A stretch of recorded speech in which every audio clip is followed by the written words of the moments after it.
आज की कहानी है दो ऐसे क्रांतिकारी के बारे में जो साउथ अफ्रीका में चल रहे रंगभेद से लड़ रहे थे। लेकिन वहां की सरकार ने इन दोनों क्रांतिकारियों को अरेस्ट करके साउथ अफ्रीका के ऐसे जेल में डाल दिया जिसमें से भागना नामुमकिन था। लेकिन कहानी का मेन कैरेक्टर टिम बहुत शातिर दिमाग का होता है। तो चलिए जानते हैं क्या टिम इस जेल से भाग पाता है कि नहीं। साउथ अफ्रीका की सरकार टिम पर झूठा आरोप लगाकर उसे 12 सालों के लिए जेल में डाल देती है और टिम का दोस्त स्टीफन को उसका साथ देने के लिए उसे भी उसके साथ जेल में डाल दिया जाता है। इसके बाद इन दोनों को प्रिटोरिया प्रिजन में लाया जाता है जहां पर जेल का वार्डन इन दोनों को वहां का नियम समझाता है। फिर इन दोनों को सेल तक ले जाया जाता है। टिम चलते हुए सभी चीजों को देखता है। फिर सेल में डालने से पहले जेल का गार्ड जिसका नाम माइना होता है वो इन दोनों को एक बार फिर से जेल का नियम समझाता है।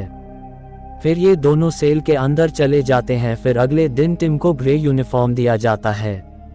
दरअसल इस जेल में दो तरह की कैदी रहते हैं। जिन कैदियों को ब्लू तरह का यूनिफॉर्म दिया जाता है उन कैदियों ने खून जैसे अपराध किए हुए होते हैं, और जिन कैदियों ने सरकार के खिलाफ खड़े होने की कोशिश की है उन कैदियों को ग्रे तरह का यूनिफॉर्म दिया जाता है।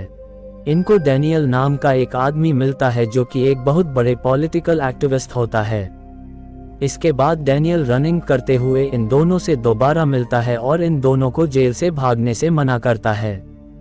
डैनियल के जाते ही लियोनार्ड नाम का एक बंदा इनसे मिलता है और इन दोनों को डैनियल से बात करने से मना करता है। इसके बाद लियोनार्ड कहता है कि भागने के प्लान में मैं तुम्हारे साथ हूं, तुम्हें जो भी मदद चाहिए मैं तुम्हें दूंगा।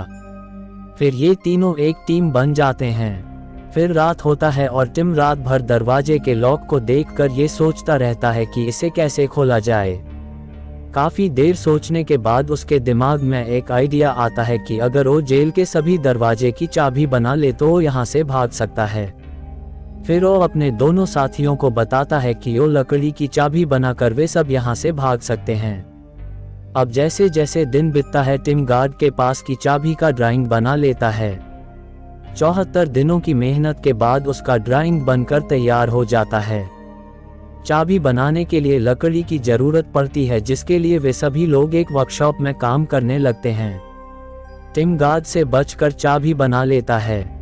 अब सेल में जाने के बाद वो सेल में वो लकड़ी से बनी चाबी से ग्रिल को खोल लेता है जिससे उसका आइडिया काम कर जाता है। इसके बाद वो काफी खुश हो जाता है, लेकिन जब वो बाहर लगे मेटल की दरवाजे को देखता है तो वो काफी निराश हो जाता है। वो कुछ दिन और कोशिश करता है और उसका चाबी भी बना लेता है। अब देखते ही देखते जेल में इन दोनों को 142 दिनों से ज्यादा का समय हो चुका है। अब ये सब सभी दरवाजे की चाबी बना चुके हैं, लेकिन गार्ड के डर ये सभी चाबियों को गार्डन में छुपा देते हैं। ये सभी एक अच्छे दिन का इंतजार कर रहे जिस दिन ये सभी यहाँ से भाग सके। अब जेल में 206 दिन बीतने के बाद वो एक आदमी से मिलता जो कचरे उठाने का काम करता है, जिसे वो कुछ पैसों का लालच देकर पेपर मंगवाता है। कहानी और आगे बढ़ती है। अब टिम को जेल में 296 दिन हो चुके हैं। टिम हर रात की तरह दरवाजों को अपनी बनाई हुई चाबी से चेक करता है तो सभी चाबी सही तरह से काम कर रहा होता है। दोस्तों, आखिरकार वो दिन आ ही जाता है जब ये तीनों इस जेल से भागने वाले थे। टिम लियोनार्ड को दरवाजे के नीचे से एक पेपर देता है जिसमें जेल का नक्शा बना होता है। दरअसल ये वही पेपर है जिसे टिम ने उस आदमी से पैसों के बदले में खरीदा था।